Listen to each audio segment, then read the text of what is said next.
Welcome to the Esoerotic Dark Feminine Magic podcast. My name is Crimson, creatrix of Esoeroticism, and I help mystically minded folks awaken their dark feminine magic. Welcome to the portal of enchantment.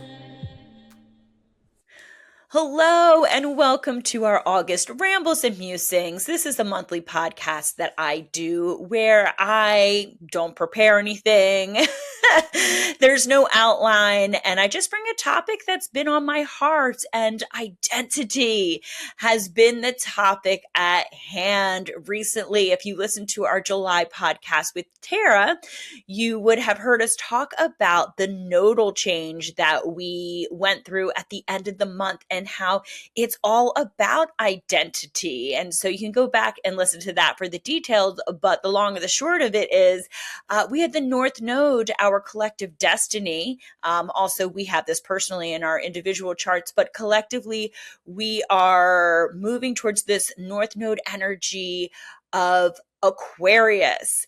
And that would then put the South Node, what we're moving away from, is the less than savory energy of Leo. And so what this alchemizes into is this idea of finding more authentic, individualized identity versus maybe feeling like we have to perform our identities. And of course, I mean, we've had so many conversations around this about how so much of our identity is wrapped up in survival.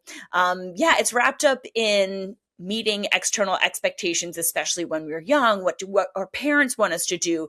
What does society expect of us? What has media normalized? And so there's always that. But then, we're dark feminine here. So we go deeper under the surface to recognize, wow, a lot of my identity is wrapped in survival, especially if you are a person of color, if you identify as a woman, perceived as a woman, all of that is inherent within us. This idea of, well, I can't really be fully myself because either I'm not allowed to or because it's not safe. And so we put on these masks and we do the things that are expected of us.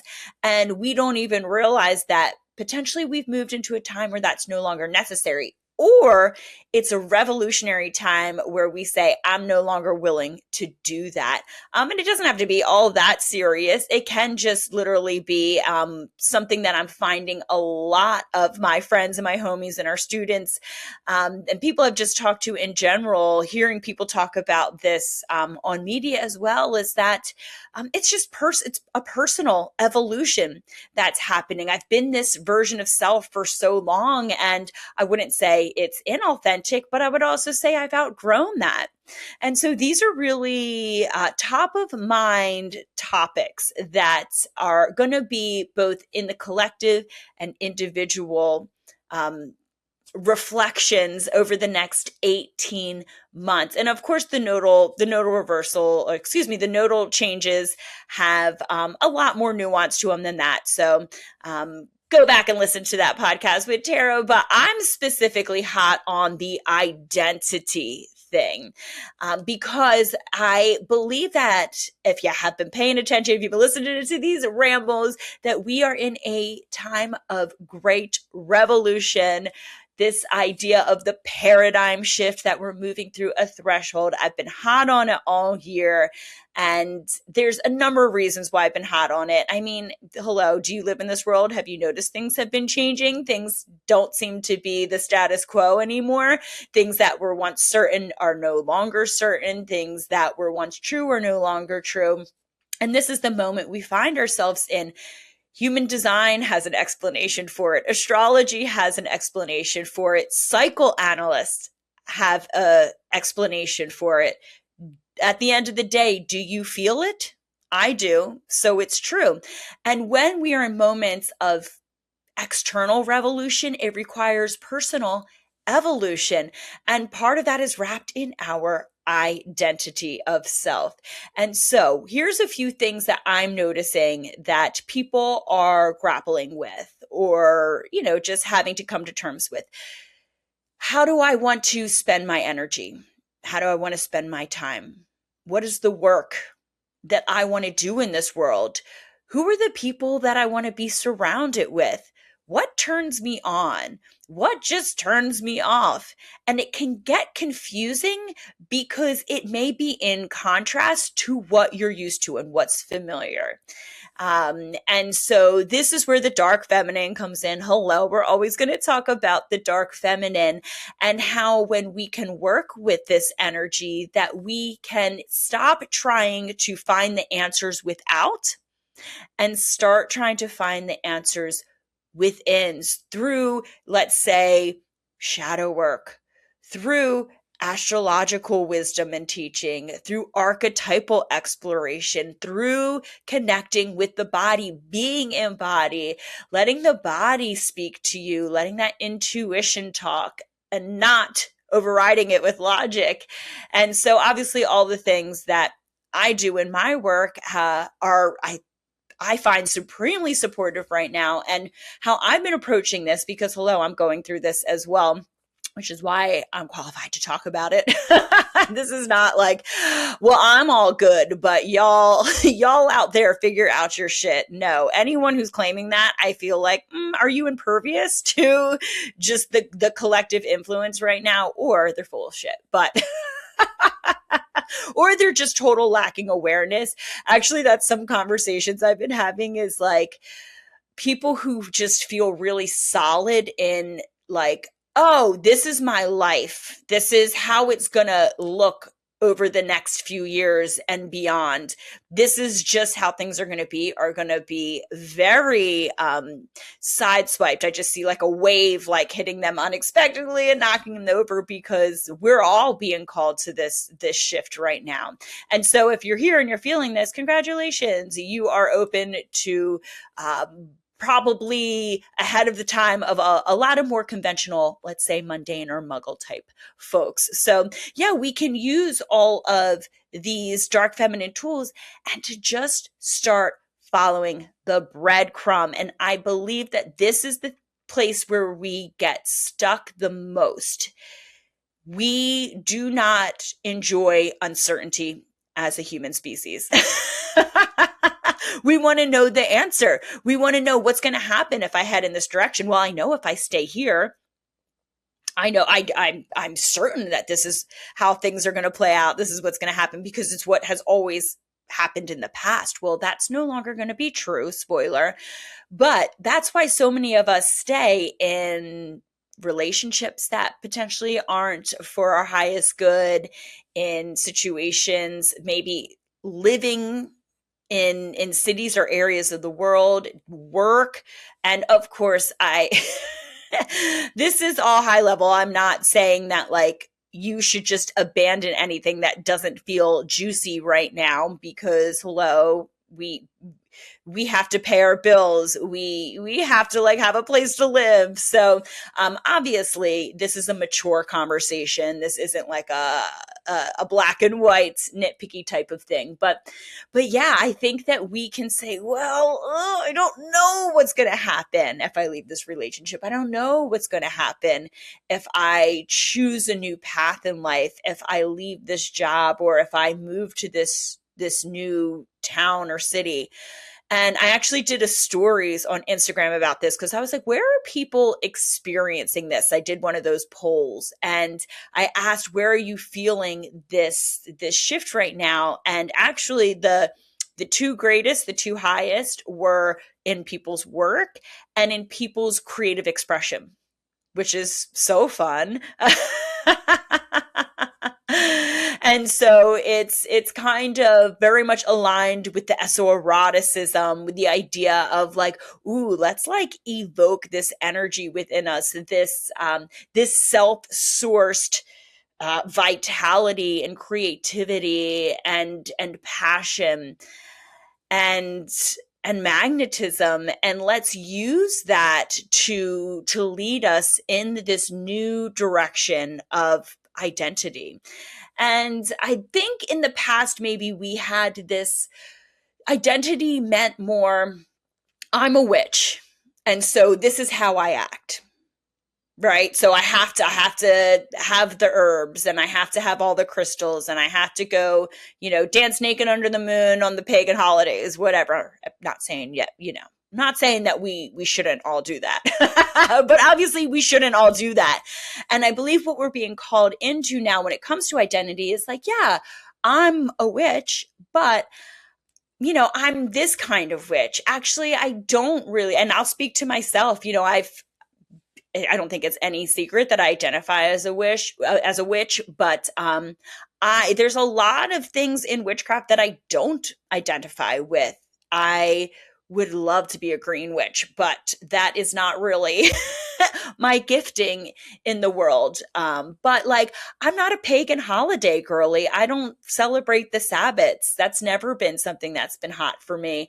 I've never really, I mean, when I early on witchcraft, ooh, this is something I want to talk about, because early on in witchcraft, I did do a lot of those things, and I was required to do that to determine, well, does that resonate or does that not? So I think a lot of what we're being called to is the individualized identity, even within certain cultures or communities or groups.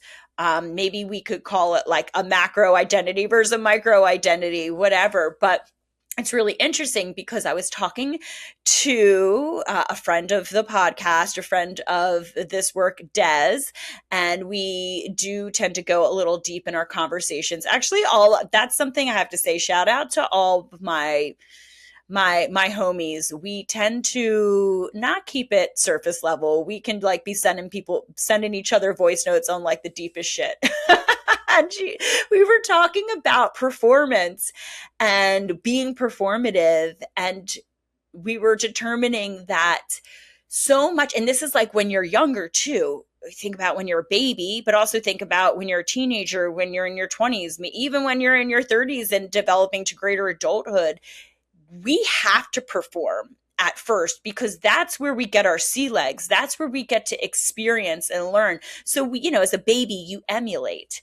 As an adult, you don't even understand or maybe have the word for the fact that you're being performative. And so it's not a bad thing to be performative.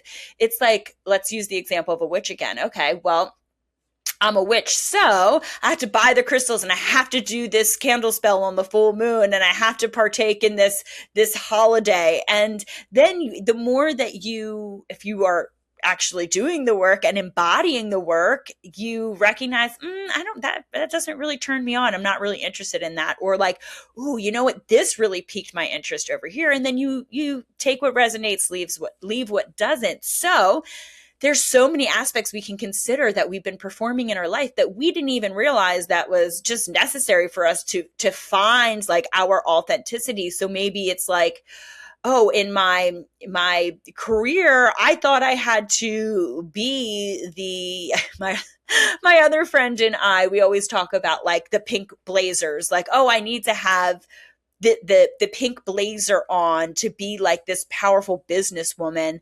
And what does it look like to be respected as a business owner, an entrepreneur, when you present differently, when you're not fitting into that like identity? And it's not always just about what you look like. It could be about, what the work you want to bring to the world or how you want to communicate it. Ooh, I feel like performance is such an interesting topic because I think it's really helpful, but I think it's something we're being called to move beyond. What if there was no audience?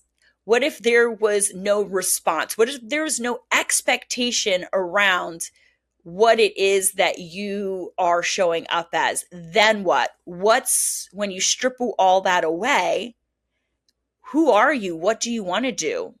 What turns you on? So of course we always have the devil. I think of the devil in tarot. We have those chains of like, well, I need to make money. So like, unfortunately, I can't be my fully feral self in the workplace or whatever. Like, yeah, obviously, again, mature conversation here. But how can we start to strip away what isn't necessary, that doesn't feel like us anymore?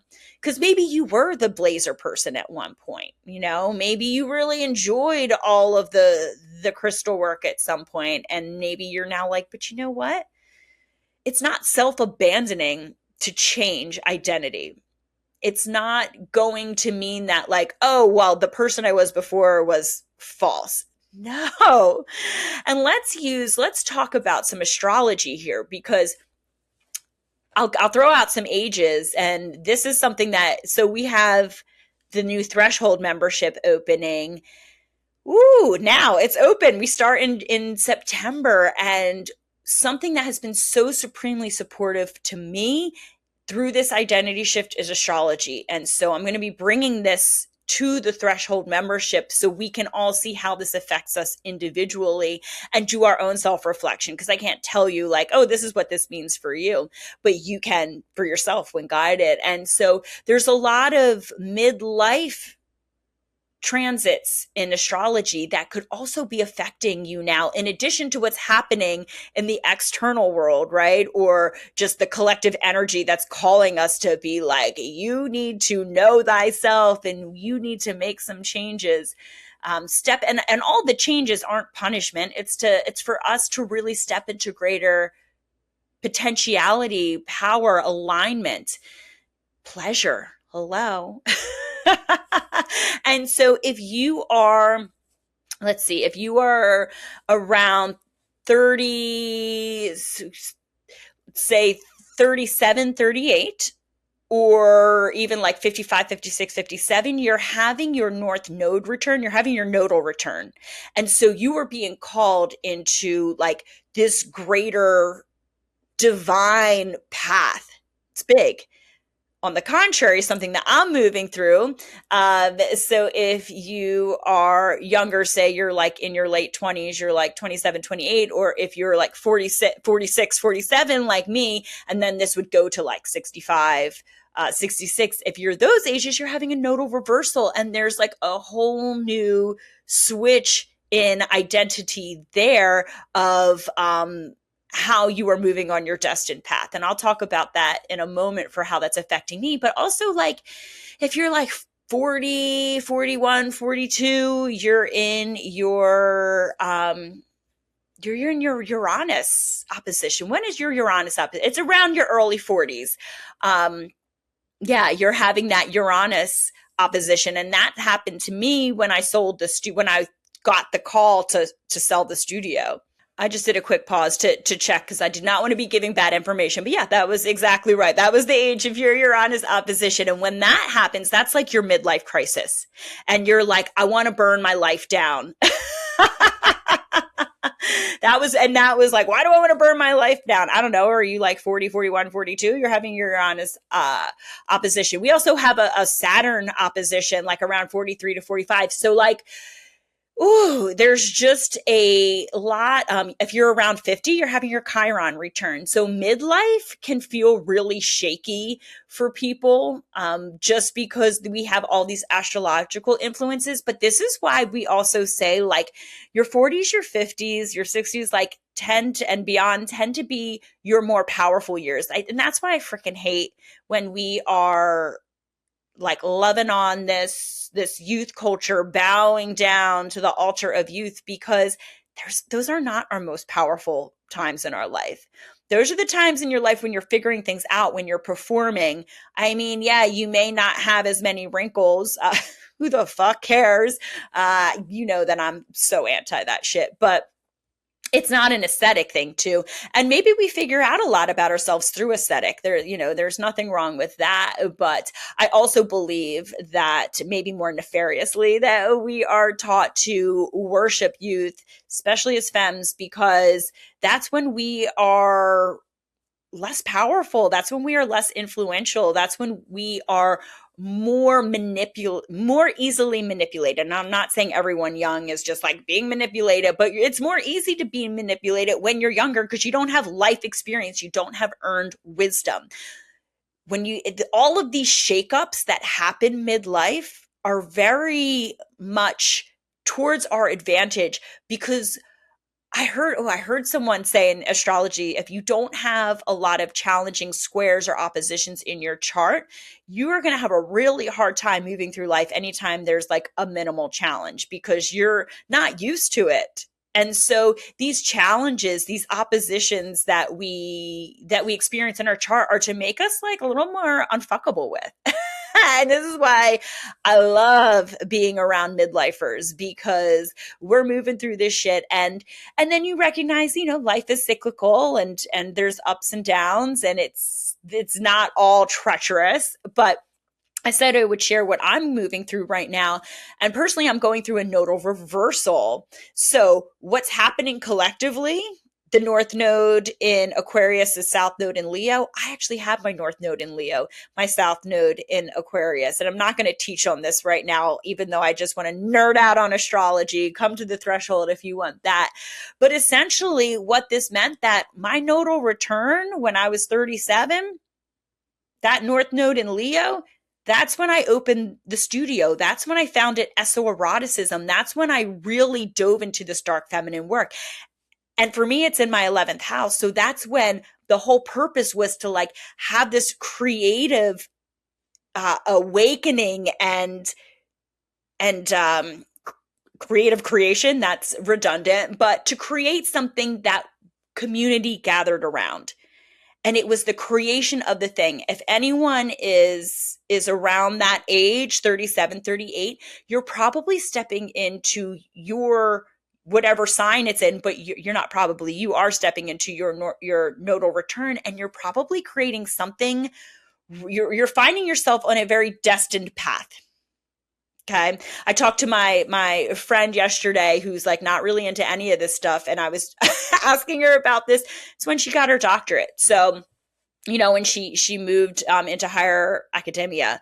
And so, yeah, think about that, or reflect, if you're older than that, what you did around those years. And I'm 46 now, so I'm in my nodal reversal. And so my work has changed. I'm no longer, and this was a huge identity shift. So I want to use this as an example, and you can apply this to yourself, but the huge identity shift was moving. I had my Uranus opposition. I was like, burn it all down. Who am I? Let's change things up. I sold the studio. I moved across the country to North Carolina from Texas. And there was this expectation that, well, I'm going to start teaching local classes. I'm going to build local community here. It's going to be on a smaller scale. But that was the plan. And it did not work out. And I was like, wait, what? And of course, this is why I love astrology. I started studying my chart, and I was like, girl, you're not supposed to be building community anymore. That was your nodal return. I'm in my nodal reversal now. It's about, for me, this is what this means for me, embodying my work now. The community that, for example, the threshold community that is being created right now is different from communities that I led in the past. It's actually a lot more around embodying the work and what comes off of that. It's also a time for me to start doing more certifications and guiding others to then bring the work out into the world. And so it's going to be different for everyone. That's just mine. But if you see changes around my work, here's something really interesting too. During nodal reversals, you tend to go back to something that you potentially abandoned before your nodal return, and you may integrate it back into your identity, who you are, in a different way. Not in the same way, because you don't abandon all that work you've done. It's just a different iteration of it. And it's so funny, because before I opened the studio in 2017, I was a art director. I did graphic design and did branding, all of that kind of work. And now I am reintegrating that into my work. I'm actually helping people create brand worlds. I'm doing a little more design, a little more creative direction but not as like someone would hire me and like I would design their logo and I would, build out their graphic package and go and do their photo shoots and things like that. It's different. I actually integrate it with astrology now, and I determine their branding through their astrology, and then I create guidance around that execution. And so if you're interested in that, go to my website, soerotic.com, working specifically with solopreneurs and small business owners. But I'm like, I've been loving it. I've been really loving getting back to like doing a little art direction, doing some design. So it's so funny that it came back in a completely different iteration after I had abandoned it for, the past 9 years or whatever. And so anyway, that's just a personal update. Who cares? But if you care, thank you. But just to give an example of how, if you're a midlifer, you may find yourself in a lot of these shifts. And guess what? Like, it's gonna keep changing because we keep having these astrological influences. And so this is a time that we're always going to be going through evolution of identity, but it's just so externally pronounced right now and required of us. And so this is where I want to get into the idea of personal evolution as external collective revolution, because I know, I don't think it's any secret that I'm liberal hearted, and it really breaks my heart. A lot of the bullshit that I see happening in the world, it can actually be really heavy. And I know that this community is not ignorant of any of that and feels the same way. And what is, as a magician, as an alchemist, I really always think about, how do I alchemize this rage that I feel into something that can actually initiate change. Fun fact, I feel like we'll do a future podcast on this, but when you are in these aroused emotional energetic states, like, you can think about rage, but you can also think about like stress or anxiety, it's actually more natural and effective and easeful for you to shift into another state of arousal. So let's say creativity, turn on, activation of some sort, versus trying to like modulate into tranquility. That's not the way somatically our energy works. It doesn't want to go from a state of arousal to a state of like regulated peace, let's say. That energy wants to alchemize into a different state of arousal.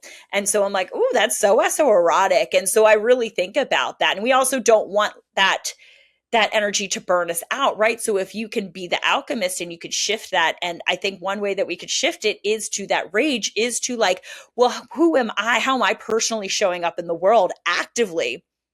And so thinking about that, there's a lot more of a realization that we all have individual roles to play in the revolution, and thinking about how maybe our identity can lead towards that.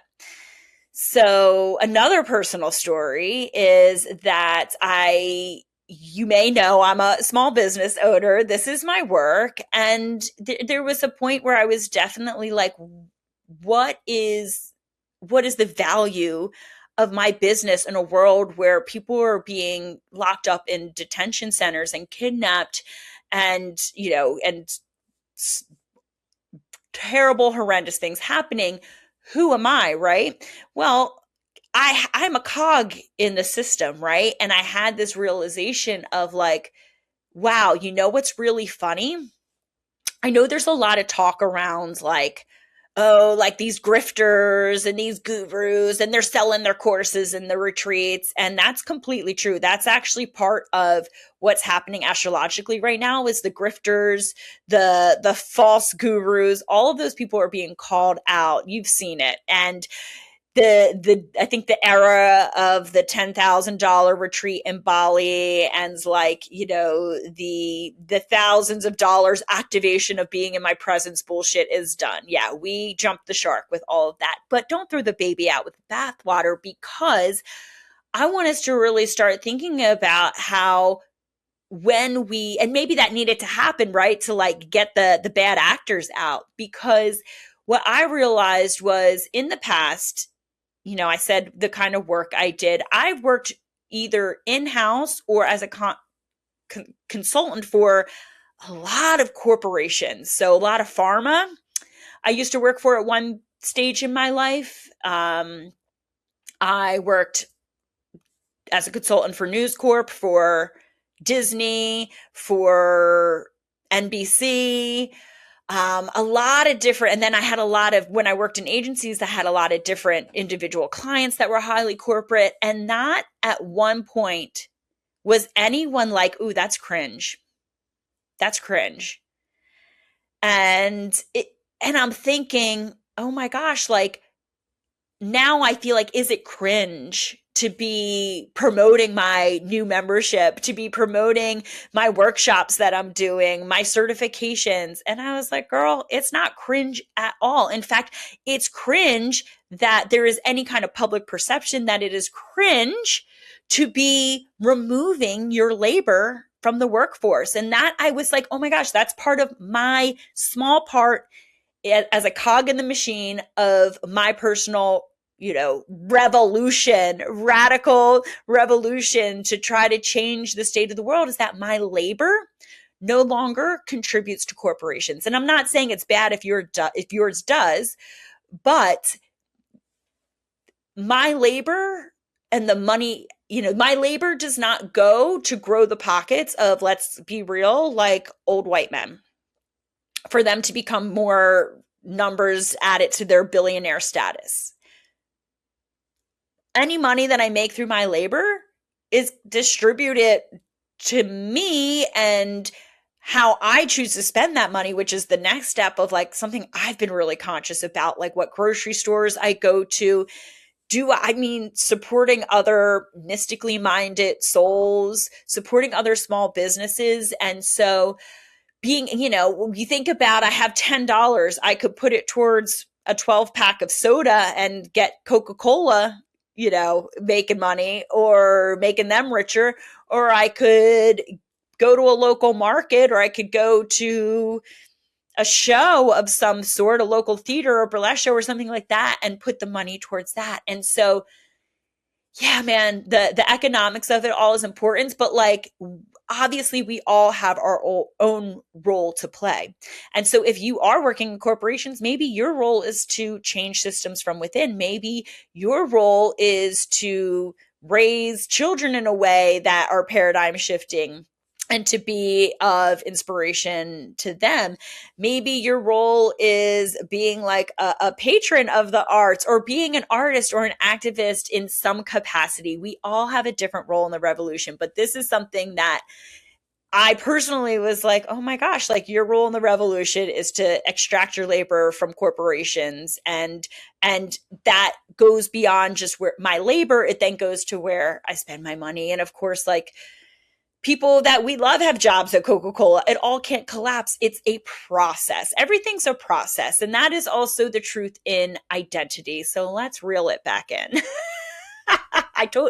It's called Rambles for a reason, because I can't just stay on a one thread track. But so what are we doing? How are we figuring out our identity? Well, I told you that for me, one of the things is I'm using astrology, and I'm really sitting with it and reflecting and seeing, what does this mean for me? You can use tarot, you can use oracle cards. I don't see those as future casting. I see those as way that our subconscious attaches to symbols and attaches meaning in a way that unearths some unconscious beliefs and understandings. So if you can like pull some cards and see what stands out and say, oh my gosh, yeah, this is something that's within me that I didn't even recognize consciously up until this point. My favorite is going to be following your turn on, listening to your intuition, being connected to the body. The body holds so much wisdom. This is why esoeroticism, even though it's now clear to me that I'm not personally supposed to be building a local community around esoeroticism, I sure as hell am going to be, it was the game changer for me. It is what I'm going to be really focusing on certifications. We have an amazing certification group that's wrapping up this fall that is going to then be able to weave this work into their own expertise. And so, yeah, having an embodiment practice that calibrates you to turn on not just necessarily peaceful regulation. We all need to be regulated. I'm regulated after an esoerotic ritual, but also something that's finding connection to the body versus maybe a more disconnection or control of the body. You know, I work out. I lift weights. I do my things. I do all of that. And so this is not an anti-fitness thing. I'm just saying, do you have some kind of somatic practice that aligns you with joy and pleasure in your body and opens in intuitive awareness? And so, because this is not a time to be logical. The world is illogical right now. Logic, I keep saying it, is based on the way things were. It's based on the past. As we move to the future, we have to trust our intuitive guidance and our embodied turn on. Your embodied turn on is telling you, ooh, this lights me up. And when you follow what lights you up, you are living in alignment. That is all the universe wants us to do, is live in fucking alignment, to deconstruct the survivalism and the external validation and the need to like fit into a status quo.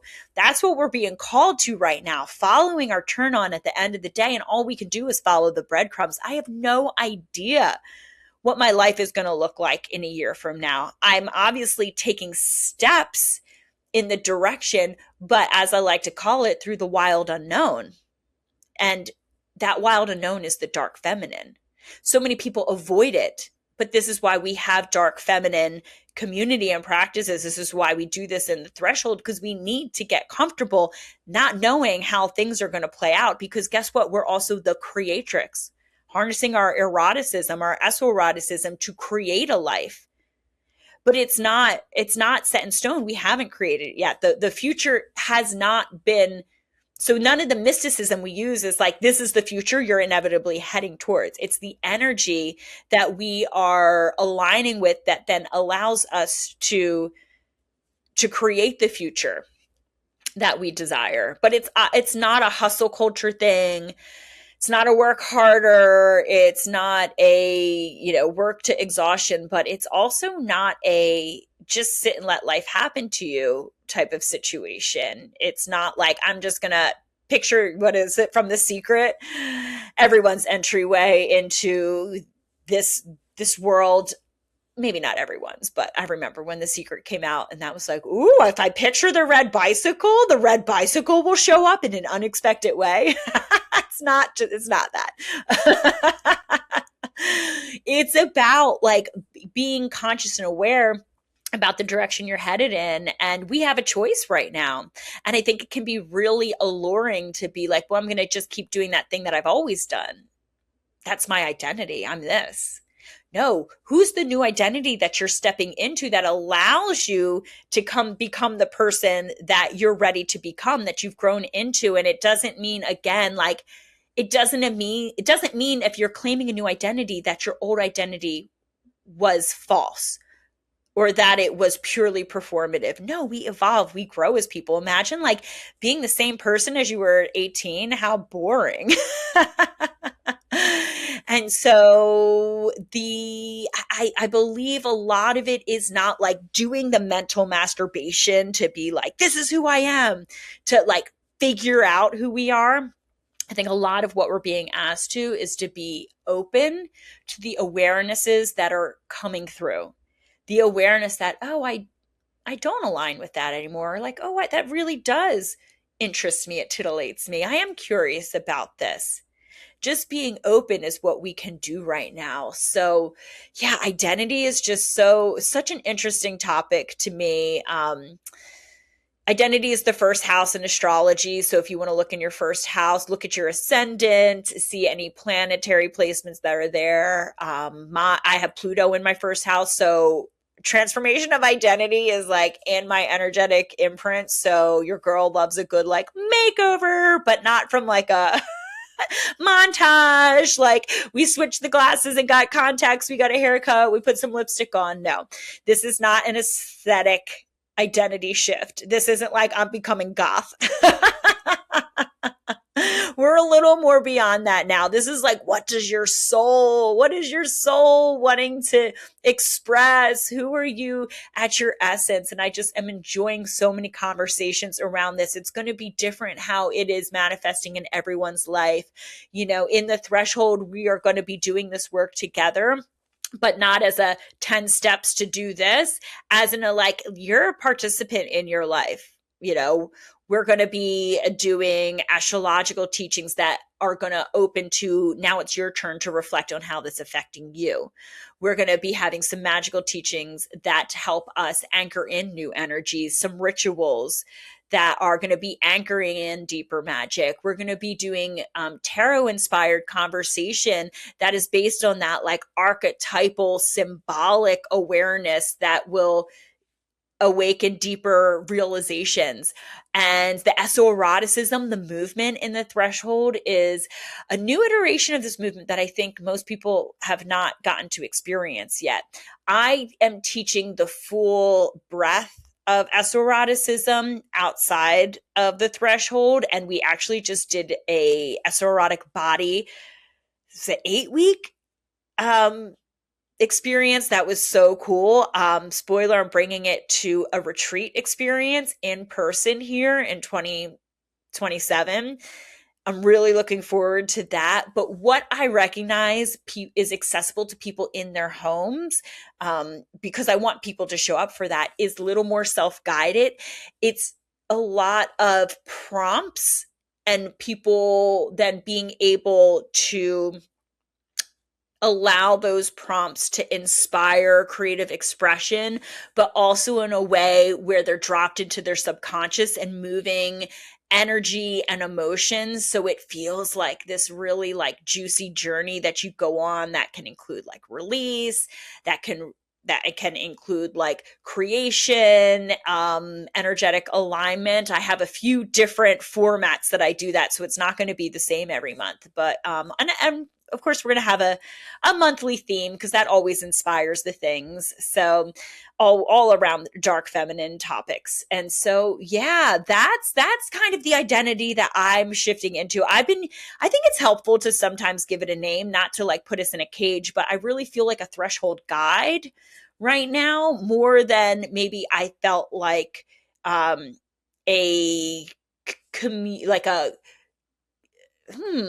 how can I put words to that? More about what did I feel during my nodal return during my last phase, which was really more like the creatrix of the thing, and then the community leader. That happens. Like, the thing's been created. I'm steeping in it now. And now it's like being steeped in what I created 9 years ago. How does that enmesh with my community, with y'all?